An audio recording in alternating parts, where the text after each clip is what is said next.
Ladies and gentlemen, we didn't get uppity and stop doing the radio show and the podcast just because we played Pinehurst and Caves Valley Media. As a matter of fact, we can't stop doing the show because the only reason we got the chance to play Caves Valley was because we are a trusted and responsible media outlet here in the DC metropolitan area. It's Golf DMV, Lawrence Brooks in the virtual studio, Vernon Brown in the virtual studio, Claude Jennings also in the virtual studio. You know, let me say this about Pinehurst. And we're going to get to some more stuff about Pinehurst because, again, we're going to talk about Pinehurst probably a lot in the next couple of shows, simply because that kind of experience, you still want to talk about it. Right. But let me add this. One of the things I enjoyed about the Pinehurst trip was the fact that we got to sit in the room together again and do a show.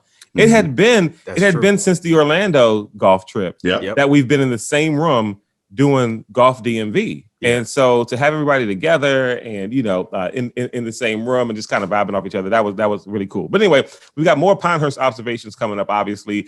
We did get a chance to go to Caves Valley for Media Day and play the course. We'll talk about that coming up as well. Hampshire Greens, we played that. Greystone, the fellas went and played Greystone as well. And, of course, we've got some PGA stuff coming up with the Rocket Mortgage Championship at Detroit Country Club. And, of course, we've got some Bryson DeChambeau stuff to talk about. And, of course, if you want to talk about Bryson, there's probably a Brooks Koepka story in there, too. And so I've got something about Brooks. And we are one day away from the match, right, where I guess it's Aaron Rodgers and Bryson DeChambeau versus Phil Mickelson. And I don't remember who's on Mickelson's team. Tom Brady. Tom Brady. Yep. Okay, Tommy there you go. So we got that going on. And so we'll talk about a lot of that stuff. But first, I think we need to start with Media Day at Caves Valley, right? I mean, that's a good place to start because we promoted on the last show. We'll start there. So, we reached out to the folks there. They extended the invite. We go up to Caves Valley. Again, heard a lot about the course from Glenn because Vern, who, again, very kind, very generous. That's how those Brown guys are, man. I think gifted Glenn some lessons at Caves Valley. He's like, oh man, this spot is legit nuts. And we get up there, and let me tell you something. And again, this is fresh off the Pinehurst following weekend. No, I'll take that back. A day after, because we drove up Sunday, and then the media day was that Monday. I have never seen better facilities at a golf course, at a golf club, period.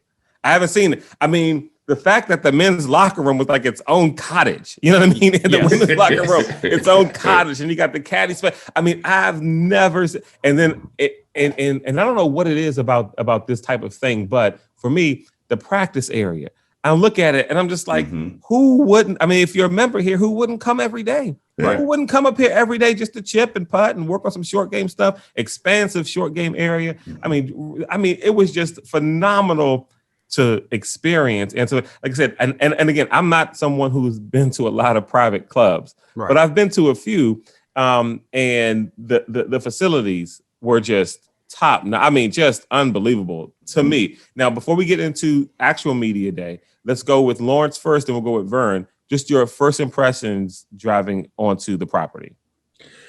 And people gonna hate me for saying this, I'm sure. It rivaled Pinehurst. I mean, I think, you know, to me, well, again, I hate to keep saying how I always have something. I always seem to have something negative to say about Pinehurst, and it's not meant to be that way. Right? Honestly, people, I'm not trying to be an asshole. It comes naturally. It comes naturally. Thank you, man. Beat me to it. But I felt like, I mean, when we put up the Pinehurst, while it still gave me I almost felt giddy, but it is almost like going to, and again, don't hate me for saying this, it was almost like going to an amusement park, a tourist attraction. You know what I mean? Because there was just so many people there, people everywhere. It's almost like a fair or a wine festival. If I could interrupt, people everywhere. If I could interrupt you, maybe 11 years ago or whatever, my wife and I went to Niagara Falls, and I felt the same way. It was much more. Went to the Canada side. It was much more commercialized than I thought it would be. Yeah, exactly. And maybe that's what you're getting. Yeah, maybe that's what you're getting. It was just people everywhere. You know, it's just.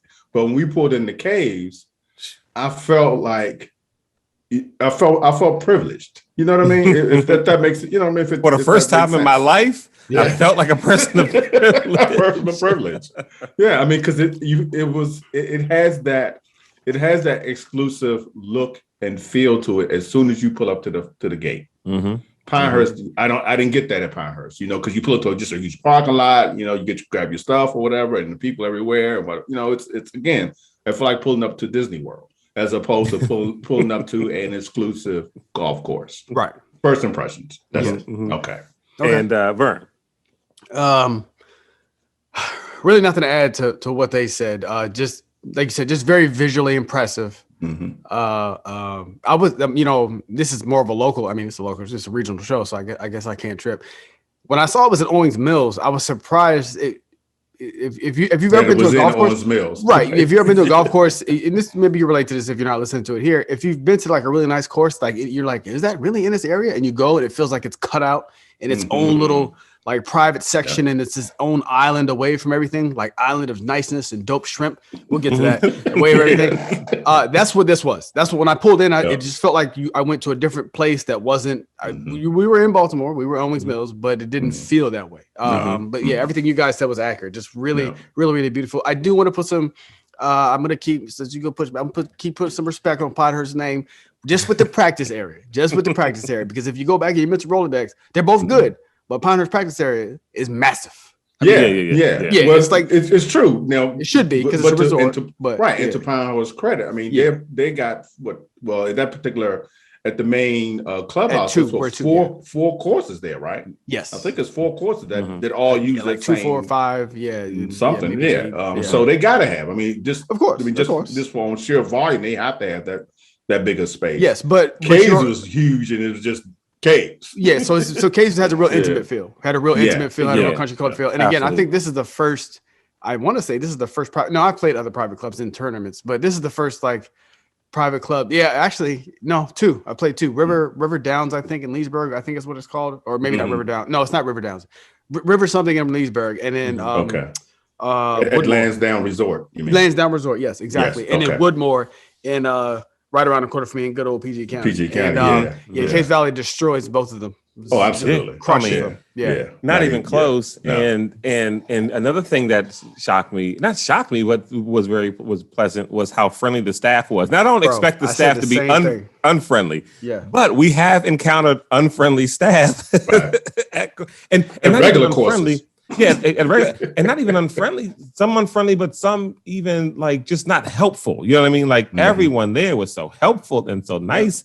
And they know it's media day, so I wouldn't expect them to want to be jerks, and stuff like that to people. But at the same time, people have known that Golf DMV is coming to places, and and or whatever. And even if you don't know it's a member of the media, like I just feel like if you're in that business. Yeah, that you need to be welcoming and you need to have a smiling face and you need to be helpful because that's really your job. I mean, you're not when you're at a club, you're not just in the golf business. You're kind of in the experience business. You know what I mean? Yeah, you're in hospitality. And it's about an experience for someone who's coming. And for the most part, whether you're paying upwards of $75, $100, $200, $250 to play a course, it's an experience for the person who's spending the money. But anyway, they got that together. They got that right. I'm sorry, Vern, you look like you about to say something. No, I was going to just agree with you, Claude, that like pulling in, I'm like, man, this is really nice. And I really thought, I said, I hope I don't get no get out vibes in this joint. If it was gonna happen anywhere, and you know what? Shout out to Pinehurst. It didn't really happen in Pinehurst, but more. Right. I felt even more comfortable. I was pleasantly surprised, like Claude said, that it wasn't just people were nice, but there was no vibes either. It wasn't like, I feel like you're pressing. Everybody would just chill. You know what I'm saying? Yeah. Very welcoming. So very welcoming. So very welcoming, very chill. And so then we get started with the Media Day festivities. We go to the back patio. They've got the stage set up. They've got the trophies out. Let's see. Kyle Ripken opened the ceremony, which was great. I didn't think that I didn't know that was going to happen, but that was kind of cool for Kyle to be there. And let's see. We noticed. And then some folks from Cave spoke, some folks from the Caddy Scholarship spoke, or whatever. And then they had a virtual kind of thing with Jordan Spieth, where he was on Zoom. Yeah. And they fielded questions ahead of time. Now, here's the thing: when I walk in, because typically, going like with my move, I was the last one there to arrive. I walk in, and I see cameras everywhere. And then who do I see? Vern with his camera taking shots and doing stuff like Golf DMV is up here in the media center. You know what I mean? Doing the thing. We got a camera guy Vern doing his thing and stuff. So that was kind of legit and dope to see Vern kind of working and doing his thing right along with everyone else. Side note, there will be photos and video from Caves coming up later this week. I had to get through all of the Pinehurst stuff, which is up on YouTube. Go to YouTube, go to our webpage, golfdmv.com. Check it out. The videos are pretty funny. But I'm going to put it is worth for people. Go check them. There's at least a couple out there, and they are masterfully done. Yeah, well, yeah. Kudos to Vern for doing it. Those videos are PGA Tour. I send them to people, and people's like, they didn't even know what it was until they saw us. They thought it was some kind of PGA commercial. Now, I kid you not, those are the kind of reviews I got back from people that I sent those videos to. They were like, well, what's the PGA doing? Then they say, oh, I see you. So I know it's not PGA, but the quality is unmatched. It's very good. Quality. It's unbelievable. And again, shout out to Vern for all the rounds at Caves and the rounds at Pinehurst. He carried the 2 cameras. Loving that 8-pound camera. Yeah. He carried it. Okay. Yeah, the Canon with the 7200 with the nice white lens. I will say this: it is dope to go to a media day clock. This is my first one, and then because I have the nice gear. I told my pops, I was like, they don't know some of this gear is like a pass in itself. They don't know you're a hobbyist. So I was getting nods from like legit cameramen. They're like, oh yeah, I see you. I'm like, oh yeah, I do. That's right. And I have no idea that it's my first time in here. I don't know what I'm doing. But you look like you belong. You look like you've been there. You look like you've been there before. And so so again, shout out to Vern for all that, man, because that's not easy to do to carry. Because again, to carry it, to be concerned about the shots in the video, but then also to have to play. You know what I mean? And to play, that's tough. So shout out to Vern for that. And so we're in the room. Let's see. So they go through the whole ceremony. Then there's lunch. We did notice Chick Hernandez was there. Local DMV sports guy. Although I don't know what he's doing. He hasn't been doing much on television and radio or anything for a few years now. Since I guess that was the last stop he had. Might have been Comcast, Sports or something like that or whatever. Yeah, but he was there. Yeah. Free golf. Of course he was there. Yeah, free golf and free food. Of course, Chick was there. I thought that I would notice a bunch of other people, just being in media, but I didn't see anybody who I recognized. I expected to see Chris Johnson, who has been the executive producer of the Washington Football Team Radio Network. I was with him for the last 2 years, and he had also been program director at Sports Talk 980, but he's not doing that anymore. But I didn't see him. But he was there the day before. But I expected to see some of those guys, Kevin Sheehan.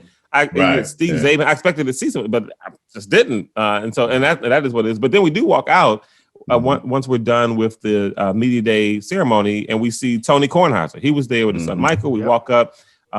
He greets us, with the fist bump or whatever, and he asks about the Pinehurst trip. And he's like, "Hey, did you guys have fun?" He did. Now I will say this: he did ask us if someone, I won't put the person's name, I won't say the person's name or whatever, because I don't want to mess up any connections we may have later on. But he asked if someone came to see us, a certain individual. And I said, no, I didn't see this person. He's like, right. That's right. So maybe there was something in the works, like some kind of hookup or something. I don't know. But I told him, no, Mr. Tony, the person didn't. So, who knows what's going to happen. Next time we go to Pinehurst, maybe this individual will, come see us, as Mr. Tony once said. So anyway, so we talked to him a little bit. And by the way, on Tony's show, he did shout us out. He talked about Caves Valley and Media Day. And Michael said, his son said, Golf DMV was there. He said, we saw Claudia, we saw LB, so that was cool to get a shout out on his show as well. The gift that keeps on giving. That's right. And so we do that. We get the lunch. We eat the lunch, and then it's time to go out. Right? Are we gonna talk about the lunch? Let's talk about it. Go right ahead. Just briefly. It was just really, really good. I was disappointed. I was disappointed in the fact that they had two sides to the lunch buffet / there were people serving you and all that kind of stuff. And Vern and I came in on the left side, which they were grilling some hot dogs and hamburgers, and they had some salads and stuff. And I ate a chilled cucumber and shrimp soup. That was so good. I had no idea I would like it. When I saw it, I was looking at it like, I don't know. She's like, oh, try it. It'll be good. And when she put it in the bowl, she put like one scoop, and in my mind, I'm like, okay, that's enough because I'm not gonna like this. But then she put another scoop in, doubled it up. I'm like, oh man, so I got to take it now. It was really good. It was that's something I would never eat. You know what I mean? If I was in a restaurant and saw like, oh, I'm not eating that. It was so good.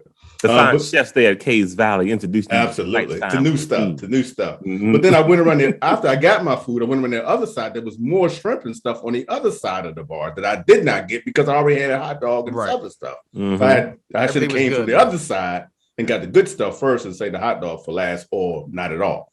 But it was really, good the way they laid it out. Everything was on point. I have to commend them for that. Mm-hmm, absolutely. So we do the lunch. We go out, and so we're introduced to our caddies. We had a guy, Felix, who was a caddy for me, and I forget the guy who played with us. Bruce. His name was Jerry. Jerry. Yeah. So it was a guy, Jerry, who was paired with us. So Felix had Jerry and myself. Bruce had Lawrence and Vern. Right. Just a quick note: Jerry is the retired sports editor from the Baltimore Sun. Yeah. That's who made out our foursome. Yeah. And he was pleasant to be around. He was pleasant. Yeah, he was a good dude. Yeah, retired, man. He's enjoying life right now. Yep. Yeah, absolutely. And so we get Felix. I didn't ask Felix where he was from. Did anyone get the chance? Europe.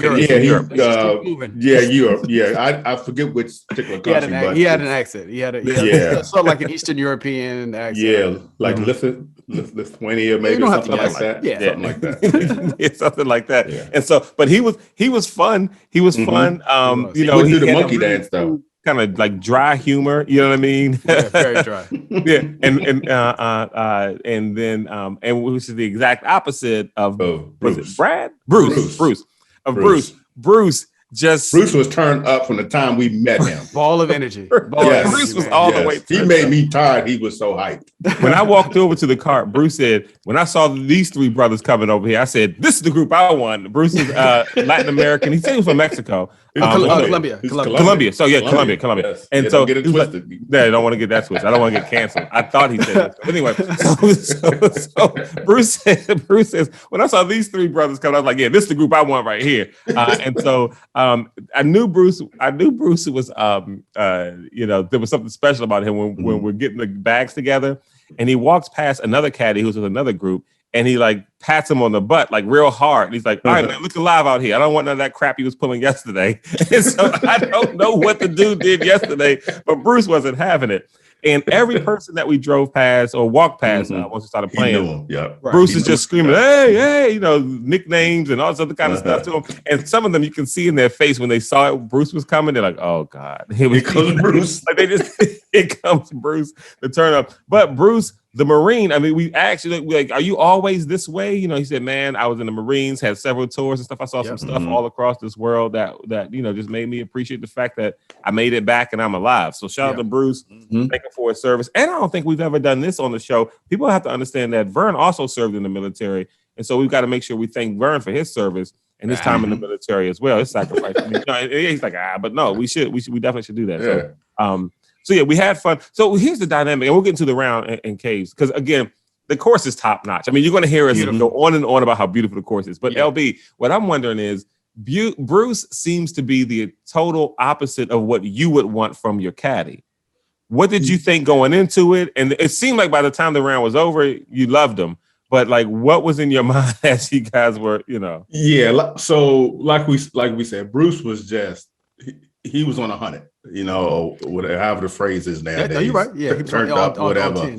Yeah, on fleek. Is that still? Back up. You were doing good. You were doing good. I went too far. Yeah, went too far. Steered right to the guardrail. Let's back it up and keep going. All right. But he was very hyped. He was unbelievably hyped. And, at some point it was funny, and after a while, for me, it became annoying. But given, let me back up. If this had been at Pinehurst, it wouldn't have gone well at all. Because you know what I'm saying? Because this is media day versus golf. Right. If you don't understand. Okay. Right. But my analogy is making any sense here. Yes. Media day is media day. We out here, check the course out, play some golf. Nobody's really, at least the impression I got from Bruce is that we just out here to have fun. Anybody really tripping off scores and all of that kind of stuff. So it was fine for that environment. But if this had been like a real something else at Pinehurst, then his caddy style. Too much. Yeah, it'd have been way too much for that kind of environment. Right. So yeah, he's good. He was a good dude. He like you say, toward the end, then we was fine. One of the problems I had with him is he and Vern were talking. And one thing I would give Bruce credit for, he knows more black music than I know. I mean, as far as hip hop, especially with the hip hop stuff, he was naming people and songs and sprouting lyrics. I mean, just on the drop of a dime. Yeah, he did have a hip hop lyric for every situation we were right. in. If you drop the ball and the ball rolled 3 feet, he had a rap lyric that had 3 feet in it. You know, that he would just pull out of his ass. You know what I mean? It was crazy. It was crazy. So that part I learned a few things from him. Because stuff I just didn't know. But yeah, he was a good dude. And Felix was good too. Bruce kept trying to get Felix to do the monkey dance, whatever that was. Yeah. And Felix was not having it. And he started on Felix on hole 1. Yes. And rode him all the way to 18 to try and get him to do this monkey dance for us.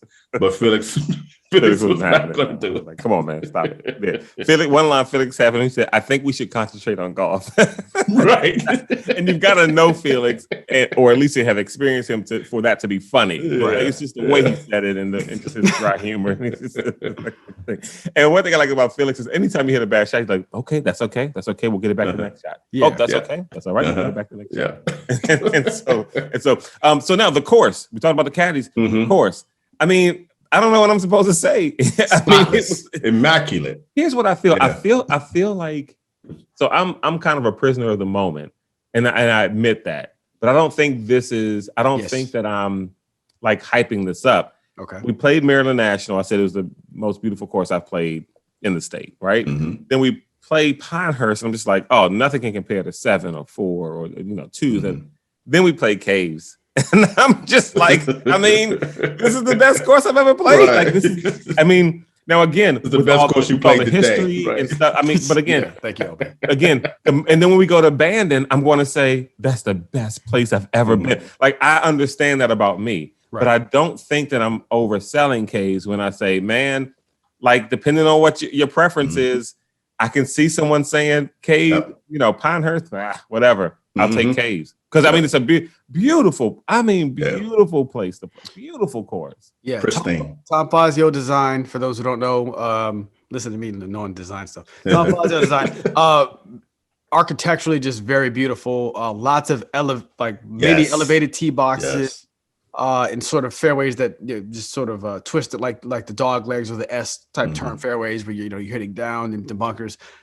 Just in great shape and immaculate shape. Really nice green complex. It's exactly what you'd expect from a private club. Just really, really beautiful. And I'm glad that they get to host. It's the first time we'll have a tournament with the BMW Championship there in 60 years of multiple. I didn't know in the state. Yeah.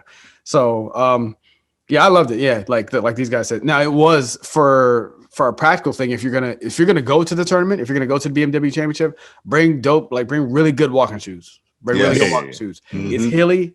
Yes, it is. And again, you'll see some of this in the videos. Just keep an eye on our Instagram. I'll let you know when I post those. But it's very hilly, and heat. It's going to give you a workout. It's going to give you, but it is worth it. Like there were no, I remember a lot of the holes. Some of them blend together, but there wasn't ever a hole where I was just like, oh, okay, this is just pretty boring. Regular, right? Each one was like a new discovery. So it was just really beautiful, and a credit to Tom Fazio.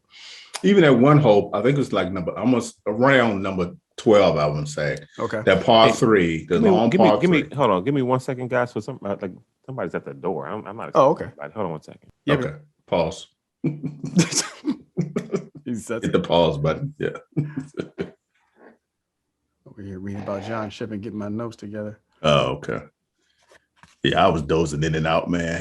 I had a ice pack on my lip. Then I take that off and put a black tea bag. Supposed to be good for swelling. Oh, really? Brenda gave it to me. So I had that heat in some water. So I would alternate between the two. And then I was binge watching the Punisher. You ever watch that show? Oh yeah. With that dude. That one dude. Yeah. I don't know his name. Walking Dead. Yeah. Yeah, that guy. So I'm on season 2 now, like episode 10 or 11 or something. Okay, so they got you. Yeah. Oh well, I had watched the first season, and then it came. I had forgotten about it. Right. Then I didn't have cable. So whatever. So then I said, oh, that's right. I'll catch back up with this. between that and naps. So I've been in the basement all day. Brenda been bringing me food and stuff. So my girl been taking care of me. Oh, it was? Yeah. Selling something. Manny left his scooter outside. Like, I know, nigga, he left it outside. Yeah. We know where we live. Ain't nobody taking it. Anyway, where were we? I was talking about the course. You were bigger saying something about the course. I was. Oh, okay. Yeah. Tom Okay. Fazio. Yeah. Ready? Mm-hmm. Okay. Yeah. I think it's hole number 12. That 12, long par 3, like a 185 or something like that. Like in most courses, and it had a big hill that was to the right of the green. That was just in any other course, that would have just been a hill of weeds. Oh, yes. I called this Remember that? Oh, yeah. But that hill was landscaped with all kind of shrubs and flowers. It was beautiful. I mean, it was stunning to just stand there and look at that hill and all the flowers. It was just beautiful. Yeah. There was no area of the course that you would go past or see that wasn't taken care of. Right. And we'll talk about Pine later, but those are the kind of little things that in my mind I expect to see in a premium course. And I'll leave it at that, and we'll go on. Yeah. So we had fun. Of course, the caddies were great, showing us where to hit the ball, where to putt, and things like that. I was super excited the way I played. The front nine, I felt like I was watching someone else play. Like I was playing out of my mind on the front nine. Yeah. I ended up with an 88. I shot a 41 on the front, and then my normal 47. Like not my normal. Even a 47 for me, sometimes it feels good, and so I shot normal trash stuff. But the 41 on the front, I was like, I almost like sometimes when you play well. Like, have this ever happened to you guys? Like, you play well and you're adding stuff up, and you're like, this can't be right. Like, maybe what am I missing? I missed something, right? Yeah, you know what I mean? And then you almost feel bad for writing it down. Like, I should write 41 down. Let me just go ahead and put 46. I'm not deserving. Right. I don't. But I mean, I was sinking putts. My chips, like short game was on, and the driver was in the fairway. It was approach shots on the green. I don't know what it was. It was I played well on the front nine, and then the back nine was and again, back folks, on a tough course. On a tough course. Caves, we played from about 61. I think we played from the whites, which is 61. It's not easy. A lot of your shots, like a lot of the green, so you're hitting down on some, but you're hitting uphill into others. So you don't know. Particularly number 9, I think, which is really beautiful. It has a creek coming down the right side. Yeah. Oh my gosh. That's a pretty old. Yeah, you're playing uphill into that thing the entire time. And Claude was dealing. Yeah, well, Claude was in the fairway, and that was the key for Caves is fairway. Yes, because the rough was at 3 inches when we played it, and they said it's going to be 4 at least when the pros come out there. And I can tell you from experience, because I spent my entire day in the rough. Every hole I was in the rough, it felt like. I couldn't get out. I mean, and the idiot part of me kept trying to advance the ball instead of just chipping 10 yards to the left and getting back in the fairway. No. I can hit this. I can hit an 8 iron and get it out, back toward the green. And I hit it 30 yards and then do it again like an idiot. So I shot 100 even right on the nose. Nice. Because I stayed in the rough and I couldn't get out. But I'm really curious to see. Well, I'll take that back because they do this stuff all the time. Pros can get in the rough and they can get out of it. They can hit out of it and not, they know what they're doing. That's right. They're professionals. Right. But I obviously not. And I could not get out of the rough to save my life. But the key to Claude's credit, he was in the fairway all day. And hence the score that you shot. Yeah, absolutely. Werner, how about yourself? How'd you feel about the way you played? Did you enjoy it? It sucked and I hated it, and there's really not much to talk about. The course is beautiful, and I'll go back again. We have a plug. I think we have a plug there now. We won't say his name. Shout out to Will. Shout out to Will, a gentleman who works in the locker room. He manages the locker rooms there. And again, couldn't be nicer. I was going into the locker room after the round to kind of throw some water on my face, wash my hands, get ready for the reception. And he walks out, hey, you looking for anything? Because I didn't know where the restaurant was. So I'm just looking for he said, oh, sorry, I'm around here in the corner. Give me his card. So it was good to see you guys out here. Asked about golf DMV. And so, we've been emailing back and forth. And so, hopefully we can get back out there, and see Will. Right now they're a little busy with the tournament and stuff. Yeah. But Yeah, man. And here's the thing that I like. Here's the thing about this that I'm looking forward to when the PGA Tour comes, is because this is part of the FedEx Cup, and so the top 70 players are going to be playing in this one. When the PGA Tour came before and it was Tiger's tournament, not everybody played. You know what I mean? Right. But here you're going to get to see the top 70 players, and they're trying to win. Yeah, they're trying to win this. Trying to get that bag. And really, it's the top 70. Like I haven't seen some players like in person, like DJ. I haven't seen John Rahm. I haven't seen Bryson DeChambeau. Yeah. I mean, Justin Thomas. I did see Justin Thomas once. He did come up here once at Congressional, I think. Okay. So I saw him a little, but I mean, even then, maybe it was TPC Potomac. I can't remember which one he played, but he played one of them. But yeah, I mean, there's just a lot of players on tour I haven't seen yet. And it's going to be great to see the top 70 go at it. Yeah. So that's going to be great. And then we had the reception afterwards, and drinks were flowing. The food. I mean, the drinks were flowing. This is where I realized, Claude. And I told Claude and LB this it was afterwards, because I played like trash and I could have been sad, but I wasn't, because the experience was great. But then as we're sitting there, I just want to stress to everybody, like I'm the guy, I'm public golf course guy on this show. Everybody knows that. Hey, if you build a nice course behind the wall, I don't care. If you want me to play, I don't want to play your bum ass private course. Sitting there eating fresh shrimp right out the fryer, and mushroom crostini and whatever else, crab cakes. Yeah, little crab cakes. I started to feel a little differently. I started to feel a little different. Burger sliders, pulled pork sliders, pulled pork sliders. I started to think I realized I was like, I've made some poor decisions in my life. I've not ended up here, and I cannot hate on anybody for joining. Yeah, clubs such as this. The food was excellent. The drinks were fun. It was funny though, because we were sitting there, enjoying there was no food. It was just hors d'oeuvres, but still really good. Yeah. And I just, we were the only brothers there. I think at that time it was just us. Yeah, it was. We sit there for chopping it up with who's the Baltimore Jerry. Chopping it up with Jerry for a while, having a good conversation. It was great. And I just noticed, I was like, the shrimp slowing down a little bit. And I said, somebody at the club say, hey, they're done here. All right. This is right. Time y'all leave. Time to go. Kitchen's closed. No. You take like I just imagine the dude with the first plate of shrimp out the walk. No, wait, put that down. Just wait. So we all got up. Say this for the kitchen. Y'all can eat these. Yeah. I mean, we're sitting there, like Vern said. I mean, they're bringing out the hors d'oeuvres and the drinks, and you're looking out on the patio. The sun's starting to set, and then you got the practice area. I mean, it was a huge vista too. So I had my wife had texted me and said, because she was going to do dinner or whatever. She said, "Have you eaten?" And I'm like, I'm sitting on the veranda drinking Grey Goose and eating shrimp and crab balls. I'm living the life out here. Exactly. Yeah, man. So that was great. Yeah, now here's an interesting twist on the show that I can't wait to get to is, so following up, Pinehurst number 7, number 2, number 4, Caves Valley. There were 2 follow-up rounds at Greystone with you guys the Friday of the 4th of July weekend, and then the 5th of July at Hampshire Greens. So this is our trip back to normal back to reality. Back to reality and normal courses. And we haven't seen this in a while. You guys played Greystone. Just we'll start with Vern and then we'll go LB. Just your review, the experience, how you played, and just that transition back to normal golf. Greystone's really beautiful. It's way out there in the cut. It's way up 83. It's damn near Pennsylvania. It's close to the PA line. But really beautiful. Baltimore County managed course, so it's a Muni. So for a Muni, it's really nice. If you go back and listen to the Woodlands show, compares favorably to Woodlands and I would give it a little tip over Woodlands, just a little. I agree.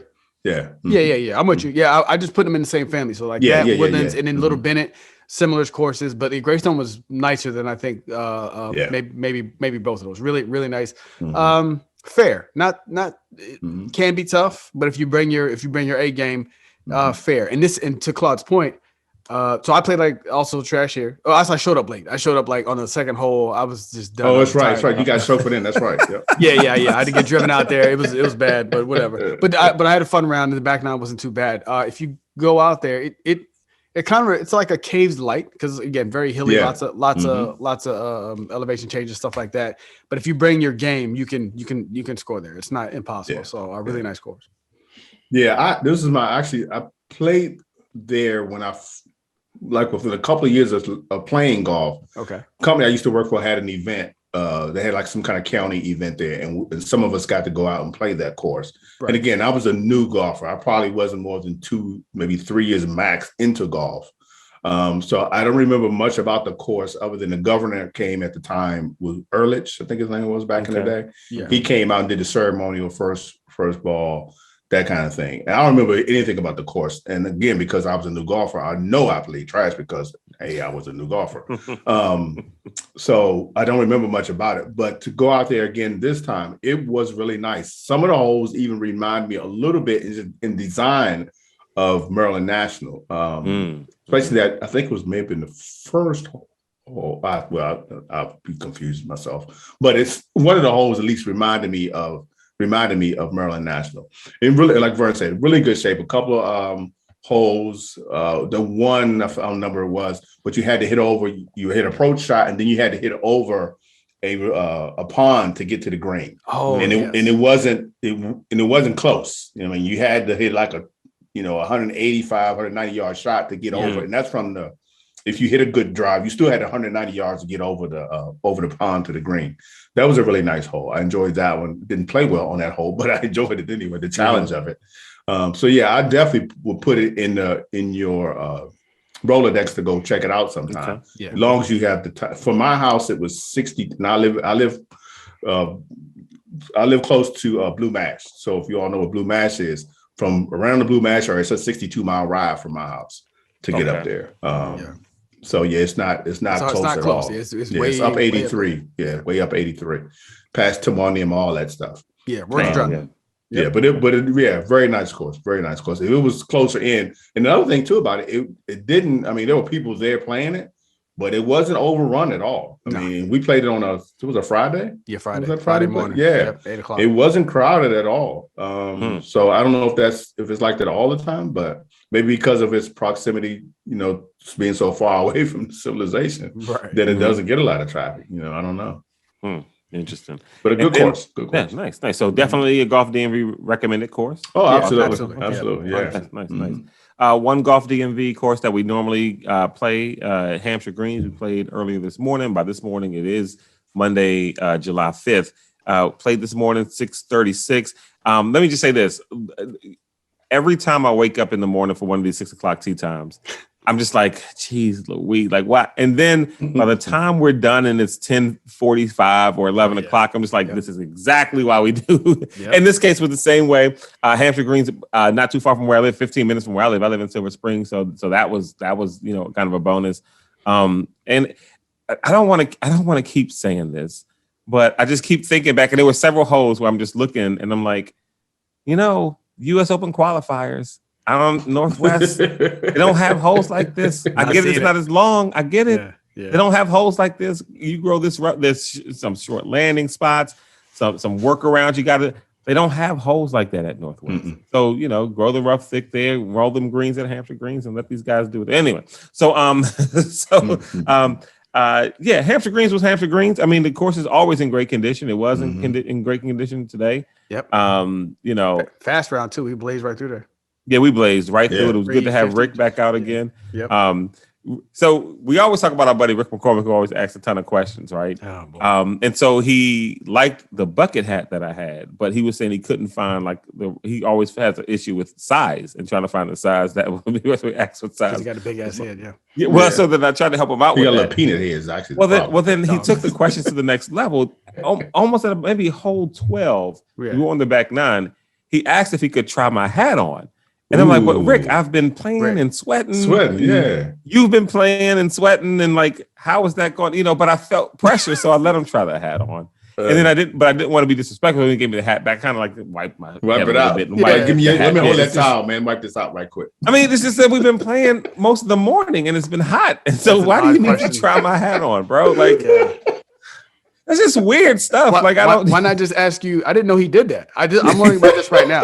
Why not just ask you? I purposely didn't tell you guys this. Yeah, I purposely didn't tell you. Why didn't you ask me what size? What size? He did. He asked me. He asked me. You don't have to try it on. Just right. As if we were in I don't know, H&M or Target or something. He wanted to try it on, and it's like it's so weird. And I didn't know whether I didn't know whether I felt like a sucker for letting him try it on or whether I felt violated because of the sweat. And I was like, I don't know what I feel right now, but this is weird for you to try my hat on, bro. Like it's just, I didn't know how to tell him. I didn't know how to tell dude, this is a weird thing to ask. So I just gave him the hat and let him try it on, and I just, I wipe it down and because we're coming out of COVID, but I still have wipes in the little Clorox wipes in my bag. So just wipe it down, and it is what it is. It just felt odd. Am I off here or is that odd? No, because I'd have told him no. You probably He kind of caught you at a weak moment, at a bad time or something. Yeah, because I tell you all the time, man, you're too nice. You just way too nice sometimes. Man. You got to learn how to tell people no. Rick is my guy. I kind of get to some of this too, but I'm kind of Rick's my guy. But I'd be like, man, I'm not gonna let you try it on. I'll tell you what size it is, and you can see that it fits me. Okay, right. because they suggest that you guys. I mean, what does that prove? That doesn't really. Right. It proves. Yeah, I mean, my hat fits my head. You tried it on. It's like, are you going to order this? Yeah, I just told you what size it was, and I got the impression that he ordered one, but it was too small. And so I'm like, well, just get this next size up. Well, get a bigger number. The number that's larger. Here's the problem with Rick and hats. Okay, so we were at Greystone. Yeah. In their pro shop, they had a really nice. It wasn't quite a. It was a bucket hat, but it was a little different. Right. Mm-hmm. It was a Titleist FootJoy hat. Well, FootJoy hat. I'm sorry, it was a FootJoy hat. Yeah. And it was made out of some really cool material that felt like it would be almost like not Under Armour type material, but it was similar to that. Like it might repel water and stuff like that. Dry fit stuff. Yeah. And so they had one. I looked at it because when I saw it, I went over there and looked at it too. And I tried one on one. And I was like, I looked at the price. And that was it. And I went out. Well, he had tried it on as well. He went and looked at those hats and he tried on so I don't know if you all know this. This is maybe bucket hat 101, but bucket hats normally come in small, medium, and large, extra large. Yep. Mm-hmm. There's usually only come in two sizes. It's groundbreaking. Right. Which we discussed, which I told him, I said, well, mine is the large, extra large. Right. That's the size. So the problem with Rick is the small medium is too tight and the large, extra large is too big. Yeah. And this doesn't surprise me that he can't find one that's just right. It's got to be just right. So you either get one and put some toilet paper around the brim to make it tighter, you know what I mean? Or you squeeze your hand into the little one and stretch it out over the course of a few weeks or whatever. Yeah. But that's hard to try his on and just wear it. Or just act It would have been more funny if he had just did you like they tried to do me back when I was in Landover. Shout out Landover back in the day. We remember my man Tyrone was riding bikes. And we came upon these two older kids who said, hey, we had bikes just like them and they got stole. And we're like 11. We're almost in that same position, Cloud, where we're like, this feels like we've been around enough. This feels like nonsense. We was like, oh, okay. He said, hey, let me ride that real quick. We was like, nah, and we sprinted off. So if Rick could just be like, yo, let me try your hat on, son. Right. And he just kept it. Right. He just kept it. It's mine now. Just a new Rick. Just a new Rick. I mean, he's out the joke like, nah, this is my hat now. Yeah. Right. Yeah. You can order yourself another one. You go buy another one. I don't know, man. This fits me good, Claude. This fits me real good, man. I'm gonna keep this. Man, you go give me my hat back. We love Rick. I mean, that's our guy. And by the way, shout out to Rick. It's good to have him back out, recovering from his procedure. It's good to have him back out. He's doing good. He says he's doing great. He is. The numbers are coming up greatly. So Hampshire Greens was Hampshire Greens, man. We had fun. We had a ball. Yeah. Let's keep it in your rotation for local courses. Let's jump to the PGA. I'm trying to think, did anything else happen? Oh, yeah. So the starter and like a guy was outside taking, payments and stuff like that. So the starter had a great personality. The guy who was taking he just didn't get it. So I come up, he says, okay, it was this 636 group. Yes, I'm going to charge the $82.50 to your card. And he says $82.50 to my card. And I say to him, I'm like, $82.50? I thought it was $81.25. And the other guy just busts out laughing, the starter. He's like, and the other guy's looking at me all confused and like he's going through the little iPad thing. I'm like, it was a joke, bro. It's a joke. Like literally, I'm talking about $1.25 difference. Like I'm being funny. It's 6:30 in the morning. I'm just, and he didn't get it, but the starter got it. So that was fine. But I thought it was funny. Always makes you feel good when it lands with one person. I'll be trying. Right, at least somebody I'll got try it, stuff right. in here sometimes. And it'll just LB will just go right past it. But then Claude, like 6 seconds later, I'll see him smiling into him. I was like, okay, cool. Oh man. Right. Yeah, because there was some joke with Rick today that I don't think he got. And then but you said it, I kind of laughed at. I can't remember exactly. Oh yeah. But anyway, let's jump to the PGA. Then we'll do a few more observations about Pinehurst that Vern wanted to bring up. So PGA, Rocket Mortgage, so much stuff happening. Yeah. We'll start with Bryson DeChambeau. It happened before the tournament. He and his caddy part ways right before the tournament. Mm-hmm. He then proceeds to miss the cut. And his first round, he just looked lost. Because now you got a guy on the back who's basically just going to carry the bag and I guess try to help you out. It was a buddy of his, from what I understand. And what is he supposed to do? So then Bryson misses the cut, and in typical Brooks Koepka fashion, the same day or the day after, he posts on social media, love my caddy, caddy he can't do it without him. Yeah. Caddy appreciation day. I got to attribute most of my success to him. We got a great relationship. It's like, good night, Brooks. Brooks is just going after Bryson, and Bryson doesn't do any media, and he leaves. And Vern was bringing this up before the show. He left, Vern, right? Yes. And he's the defending champion. Yeah. Usually these guys stay around. Yeah. Mm-hmm. So Bryson was the defending champion, and he was like a tournament spokesperson, as I understand it. Mm-hmm. And I was reading just an article by a gentleman from the Detroit Free Press, Carlos. There we go. Yeah, Carlos Menendez from the Detroit Free Press. He basically, it wasn't a long article. He just talks about how like Bryson owes Detroit more than this. And the author said that he's like, look, I'm a as a golf journalist, I'm a Bryson fan. He said, but I don't get. And for those who don't know, so Bryson played Thursday. Played sort of okay, didn't play well Friday, didn't speak to the media either day as a sponsor and spokesperson of this tournament, just dipped out. And so I was telling them before the show started, I was like, man, this one piece talked about it, but it's probably not going to get, my guess is he surmised in the article, I guess, that he didn't want to answer questions about the caddy situation or, he's got a lot of distractions going on, which I guess is fine. I'm probably lean more player apologist type person. Like I don't, if somebody wants to who's that? Marshawn Lynch. I'm only here so I don't get fined. Naomi Osaka. That's fine. But this story's not going to get a lot of coverage, as much coverage as it would if, let's say, I don't know, maybe Willie Mack didn't want to answer questions, or I'm not even going to do the whole, it's a black guy thing. Just pick somebody who's maybe a little bit more, or Brooks. If Brooks dipped out, it'd be a lot more hate. So. I just thought I was curious. I figured Bryson, especially for as mercurial as he is, I figured he, answering questions and stuff wouldn't bother him. He's very intelligent, but I guess he's also very emotional. I guess obviously we've seen it. Yeah. I shouldn't be surprised by that. Actually, you're right. It was, and the thing that I thought was interesting too is, I can only imagine that firing your caddy right before a tournament isn't the best thing, like for your psyche. Just emotionally and mentally, like, and especially then you start him. Yeah, especially him, and then you start out struggling. Yeah, I just saw the snowball effect. It's like, this is not going to be good for him. But how many people think his caddy was sitting back watching, like, See what I'm saying? Yeah. So my question is, did he fired him, or did the caddy was it? I thought I got the impression that the caddy was like, I'm out, or was it the other way? I don't know. They, according to news, they had a good run. According to the PGA Tour, they had a good run, quote, and they mutually agreed yesterday afternoon to go their separate ways. That's according to DeChambeau's agent. So the mutual, right? That's what the agent said. Of course, the agent is going to spin it. Yeah. See, I was under the impression that the caddy's like, because I can't imagine Brooks. I'm sorry, not Brooks.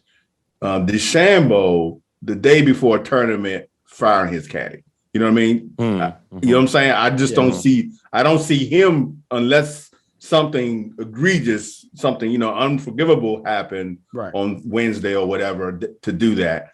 I can see the caddy quitting. I can't see Bryson firing him right before a tournament like that. So it doesn't sound like it's a firing as I do this reporting like right now, reporting quote unquote. I'm just searching. You're reading reading on it. Like, listen, don't look at the YouTube video. Just listen to the podcast. You can't see my eyes constantly away from the screen.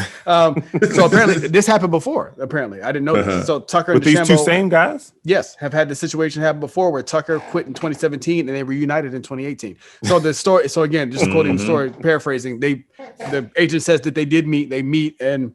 It's just an accumulation of things, and it's never easy when a player and caddy split up. That's how they phrase it, and said they just met, hashed it out, and they taking a break. But I think you're right, LB, that in that conversation, it might have been more. I suspect it would be more the caddy like, I'm cool, bro. I'm gonna go ahead. I'm going to fall back. Yeah. And maybe I don't had enough of you and your scientific ways of golf. Whatever. Yeah. I'm tired of you asking me to troll Brooks Koepka on Instagram and Twitter. Like that's not what I'm here to do, bro. Like that's not what I'm here to read greens. Yeah, that's not what I'm here for. You and Brooks little tiff. I ain't in that. Yeah. So anyway, do we have any other observations from the Rocket Mortgage that you guys want to shout out to Trap Golf. Trap Golf got a lot of Trap Golf. Shout out to Willie Mack for making a cut and actually finishing. He finished tied T71. Actually, he beat Phil Mickelson, if that means anything. Okay. He finished at -4. You know what that check looks like at 16? It's 16,000 some change. Okay. All right. Yeah. So I mean, all in all, it's not a bad day. I did, and I don't do this. What I did do, I went back and looked at all of his scorecards, Willie Mack's scorecards, because I was curious to see how all his rounds went. Yeah. And from and again, this is me, ascending 14 handicap because I'm going the wrong way. Right. He missed a lot of opportunities on par fives. Most pros, I went back and looked at, just put up some random people and just looked at their 4 days, looked at their scores across the par fives across the 4 days. Right. Most guys are like -4, over the 4 days, -5, somewhere in that range. Right. Over the course of the tournament. And I think Willie was like he was either even or like -1 on the par fives for the entire tournament. And that's a spot where most pros are birdieing, at least getting one shot, on par fives. So that's one area, he could probably. No, I was gonna say, yeah, especially where if you saw what was the winning? You have the winner, right? What was he was -18. Yeah, this was a sort of a free for all fest, and we didn't talk about this before the show, but I have a take about that too when we get to the end. I forgot about this. I had a question for you guys about the scoring and the rotor, but keep going, LB. Whatever you have for the tournament. No, okay. The only other thing I had the Manny Millions when y'all are ready for that. Okay, let's do it. Yeah. Far away. Okay, for Manny Millions this week at the Rocket Mortgage was Will Zalatoris, the infamous second place at the Masters this past year. Will finished even for the tournament, and he was around 16,000 too. They had it. The numbering was a little different. I tried to say 16,000 because everybody. It was 16,007, 16,004, 16,001. So 16,000, close enough. Yeah. He was born in San Francisco. Will is 6'2". Didn't look like that on TV. Yeah. Skinny. 165. Yeah, and 6'2". So skin and bones, bro. Yep. You get some meat and potatoes. What the guy told me. 24 years old. He's a Wake Forest grad, 2018 in psychology. He lives in Plano, Texas now. He turned pro in 2018. Here we go, fellas. Okay. All right. Will has 0 wins. Yeah. He has 1 second place, 0 third place, 7 top tens. Okay. Out of 30 events, he's made 20 cuts. And again, he's only been there since 2018. Okay. So what is Will's career earnings on the PGA Tour? No wins, 1 second, 0 thirds, 7 top tens, and made 20 out of 30 events. Yeah, made the cuts. So Vern won last week. Do you want to go first, or do you want me to go? You make the call. 4.5 mil. LB 4.5. I want to go 2.3. Okay, 2.3, 4.5. I'll have to do math. Y'all make me do math today. Oh, is it close? Yeah, 2.3 and what? 4 point what? 4.5. So he must be like 3. He must be like 3.8 then. He's 3.4. There we go. Yeah. So Vern is 1.1 away. New second. And Claude is 1.1. No, yeah. Yeah. Wait, what did I say? I said 2.3. You said 2.3. He's 3.4. 2.3. Yeah. Jeez Louise. Yeah, so you are 1.1 away. I think you got me. And you know, and so which is who wins, under or over? That's the question. Under wins? No, closest. I would just say closest to the number. So I think That's what I'm saying. You both are 1.1. I can go. Yes, I'm saying because it's 4.3. That's 1 point.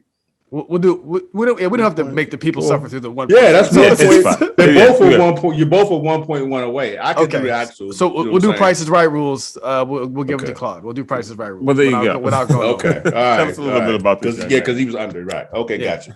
All right.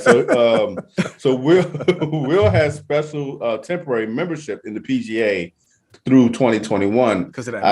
I do not know why he got special. I think that's the Masters. Didn't he finish second? Maybe for the Masters. Yeah, he finished second. I don't know what that gets you though. Does that apparently maybe that does? I don't know. On the PGA Tour's website, it just says he has special exemption through 2021 for the PGA Tour. I think that's where it doesn't say why, because their website sucks. They don't give you all information. You got to hunt and peck for the information. Until Vern, Will is a big foodie. Whatever the hell that really means. He is. Yes. What does a foodie mean? That means you like nice restaurants? Yeah, you like nice restaurants. You like to try all different types of food. This just means you're the same way we are about golf courses. This would be a foodie. Like, I want to hit this new spot in downtown or whatever. Yeah. Okay, I'm a foodie too. I just don't go to the expensive ones. So that make me a foodie. Fridays that makes me a small foodie. Yeah, Fridays and Western Sizzler don't exactly. I'm offended by that comment. Has anyone ever tried the steak at Applebee's? Okay. All right, my man. All right. He said, I see you, mother. All right. So back to Will. Yeah. In 2017, he was a first team All-American. He was an ACC Player of the Year, and he was a member of the Walker Cup team. His grandfather, this is a little bit of his background. His grandfather was a 30-year military pilot. His father and all of his uncles, not sure how many all means, but they all are pilots. Wow. And Will wants to learn as well. So I would assume his family that's probably how he's a golfer, because they all got money because they pilots. Pilots make good money, can pay for country clubs and lessons. That's pretty good, man. The pilots doing when they're sitting around the clubhouse sharing stories about their families. Grass salesman got to be quiet. He's got to fall back. If Will Saltaris leads off, it's like, my dad, my grandfather, they were all pilots in war. And all I got is Kentucky bluegrass. I got to, what was that? Right. That was Coke exactly. Right. Yeah, I think it was. I got to pipe down. Yeah. The final thing on him, his mother was a track and field athlete at the University of Oregon. Right. I don't know what his special event was. She could have been a shot put for all we know, but they didn't say. Yeah. Made for the tournament. There you go. Mm-hmm. So really quickly, Claude, the John Shippen. For those who don't know, this past tournament, they had the inaugural John Shippen tournament. This was started by the PGA, I guess, to showcase Black and collegiate professional golfers. It's named after John Shippen Jr., who was the first American-born golf professional and the country's first Black golf professional. This is Golf DMV. It's appropriate to shout him out, Mr. Shippen, because he is a graduate of HU. He lived in D.C. for a while before he went up to New York, where Shinnecock Hills is. That's where he played in his first U.S. Open. I want to say in 1896, I believe. 90, something like that, yeah. Yeah, he tied fifth. But here's the story. I don't know if you know, Claude. So basically, his family moves up there. His father was born into slavery. He became a free man after the Civil War. John's up in New York doing this thing, learning from the local pro and stuff like that at Shinnecock Hills. And they like him so much, they like his game, they put him and another Native American man in the tournament. Well, for the U.S. Open. This is going to be the second U.S. Open. So they put him in there, and all these foreign-born golfers protest and like, hey, we're not going to be on the same color playing field. Same field. Yeah, as a colored man, y'all pull him, or we're not coming to the tournament. And shout out to the I probably got to get his name. Shout out to the current pro or the pro of the USGA. There's Theodore Havmeyer. He told them, he said, look, wow. Yeah, he said, look, the tournament going on with or without you. Nice. He playing in the tournament. And you know what they all did? They all backed down and they showed up. All that flexing was for nothing. Exactly. Yep. And he tied fifth and he played well. So shout out to John Shippen. So again, going back to the tournament really quick, this is going to highlight collegiate and professional Black golfers, maybe APGA, stuff like that. Shasta won the first year for the women's side. And then Tim O'Neill, a 48-year-old veteran Okay. of the mini Mm-hmm. tours of the APGA and the Latin America tour, he won on the men's side, and then they both got to play in the Tim O'Neill played in the Rocket Mortgage. I think he finished like +3 or whatever. But yeah, shout out to him and Willie Mack for Willie Mack had an exemption I think earlier, and then Tim O'Neill won his way in through the ship and shooting at 68 in that tournament, in that play-in tournament. So nice. That's it. Really quick, I want to ask you. I don't know where we're at on time. What do you these low scores, right? I wondered when I saw like -18, like how low they were going. I know the weather was a part.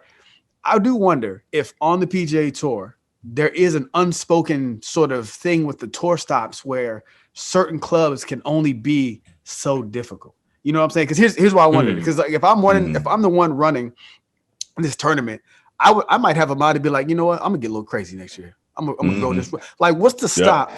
An intent, or whoever runs a local tournament for me, like a regular stop, not a major or anything. I'm gonna turn up next year. We're gonna grow this rough out. We're gonna 4-inch rough. Yeah. What now? What I won, and I asked that because, like I said, when I see the scores, if it was me, I'm like, nah, I'm gonna bring this down. I'm gonna do some USGA. What's the name? Now I assume behind closed doors, you would get. This is what I wonder. It's like, is it unspoken? Would you get reprimanded, or would they even trip? I know they would notice. Like if the scores went from from 18 under to the winning to like 10 under, the players would be like, "Hey man, this is easy." And the other part I was thinking about was if it is an unspoken thing, this means that there are certain tournaments that are designated like the same way we do with our courses, where we say, "Hey, this week we're gonna do Falls Road, next week we're gonna do like hard, easy, medium." I do wonder if they do that on tour, where it's like, "Hey, we're gonna give you the Wisconsin Open at Wisconsin local muni." But you got it, this is gonna be easy now. Just take it easy. This is an in-between stop before we get to the US Open. Right, right. Yeah, because I would get over ambitious as the greenskeeper and go out there and just destroy the course and just have them just make a show of it. I think somebody should do that. I want somebody to do that next year. Rocket Mortgage next year. I challenge y'all, Detroit Golf Club. Go ham. Go ham. Well, they do that though. Now you have. I know we've heard in the past where some courses where the players will come out and say, if they think something is unfair or unnecessarily difficult, they'll come out and blast them immediately. Right. And because I think they've done that, like the beginning of some tournaments, and then like on Friday, they got to back things off. Things get cut down overnight. Just start watering down the fairways and the greens. Exactly. That's what I'm saying. That. Like if I would go ham on Friday or whatever, they come on Thursday and then Friday, even they come to me and say, "Hey man, hey. This ain't the U.S. Open, bro. You don't do that. Go in there watering the fairways." So I'm out there like 10 o'clock at night. Yeah, cutting grass at like midnight. Red lights, But I think you're onto something there, Vern. I'm curious. I believe that because there's certain tournaments that, and I know I've called them the B tournaments. Where the B players will show up at. That's what I'm saying. Those scores are always high. Minus 21 and this and that and the other. Yep. But the big boys, the big names don't normally go to those tournaments. Like Memorial, for instance, with Jack, that can play tough, and nobody tripped. Nobody saying that. Yeah, because it's always that way. But you're right. But like the Punta Cana, Open, it's always minus 22 or something like that. And again, the big names don't normally go to those tournaments. So maybe there is something to that. With I'm going to email somebody. I'm going to start asking. I'm going to start asking people. Hey, next year, do it for golf. I wonder if we could talk to maybe our buddy Will at Caves can get us an insight on who's getting stuff together there, and like, is there any regulations on how tough it can be or not? You know what I mean? Like, I'm pretty sure we could ask somebody that. Some of the caddies might know that information as well. Yeah, I'm gonna chase that down because I do think that if you pulled something like that, even like let's say it was even unfair, let's just say it was harder than expected. Some of the players be like, especially the B team players, they'd be like, "Hey man, look, we supposed to eat this week. Dustin Johnson is killing me here. I'm putting up +8s, and the USGA gonna go to the people and be like, hey man, go cut the grass, water the greens. I want you to widen the fairway another 6 feet. Come on now, this is what your job is. We give you this money. Right, you the easy stuff now. We are paying you. Right. Yeah, I give it to Hampshire Greens, goddamn. There you have it, folks. Our show's running a little bit long, so we'll get on some random Pinehurst thoughts on next week's show with Vern. And because again, we're going to be talking about Pinehurst for a while. I mean, it was quite an experience. Prepared to be annoyed. Yeah. And happy post 4th of July, everyone. There we go. There you go. All right, folks. We'll catch up next week.